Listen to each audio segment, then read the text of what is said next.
कथा नगरी. तर मुलांनो, आजची कथा आहे भल्या मोठ्या सिंहाची आणि एका लहानशा उंदराची. बघूया आपल्याला काय बोध मिळतो ह्या कथेतून. जंगलात दुपारचे ऊन तापले होते. सर्व प्राणी सावली शोधत होते. जंगलाचा राजा सिंह भरपेट शिकार करून एका मोठ्या झाडाखाली गाढ झोपला होता. त्याची मोठी अयाल वाऱ्यात हलत होती आणि त्याचा श्वास जोरात चालू होता.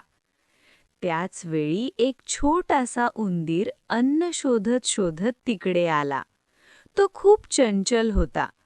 इकडे तिकडे पळत असताना तो चुकून सिंहाच्या अंगावर चढला आणि त्याच्या पाठीवरून धावत गेला. सिंहाची झोप मोडली. तो रागाने गरजला आणि विजेच्या वेगाने पंजा मारून उंदराला पकडले. "अरे छोट्या जीवा, माझी झोप का मोडलीस? आता तुला शिक्षा मिळेल," सिंह रागाने म्हणाला. उंदीर थरथर कापत म्हणाला, "महाराज, मला माफ करा. मी मुद्दाम केले नाही. चुकून झाले. मला सोडा. कधीतरी मी तुमच्या कामी येईन."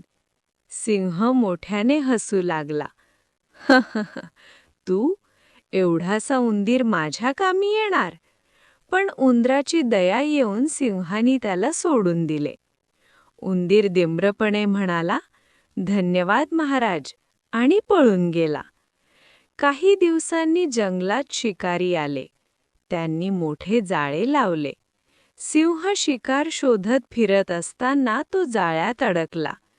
जितका सुटायचा प्रयत्न करायचा तितका जास्त अडकत होता.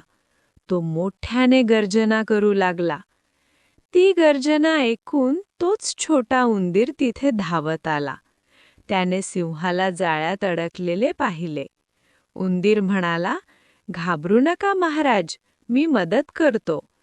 त्याने आपल्या धारदार दातांनी जाळ्याच्या दोऱ्या कुरतडायला सुरुवात केली.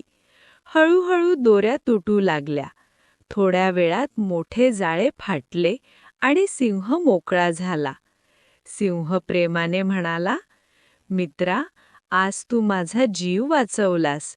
मी तुझी थट्टा केली होती, पण तू खरा मित्र ठरलास." उंदीर हसून म्हणाला, "महाराज, कोणीही लहान नसतो. संधी मिळाली की प्रत्येक जण मोठे काम करू शकतो." सिंहाने मान डोलावली. त्या दिवसापासून दोघेही चांगले मित्र झाले.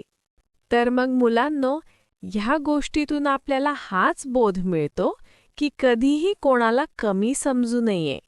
कोण कधी आपल्या कामात येईल हे सांगता येत नाही बरं का.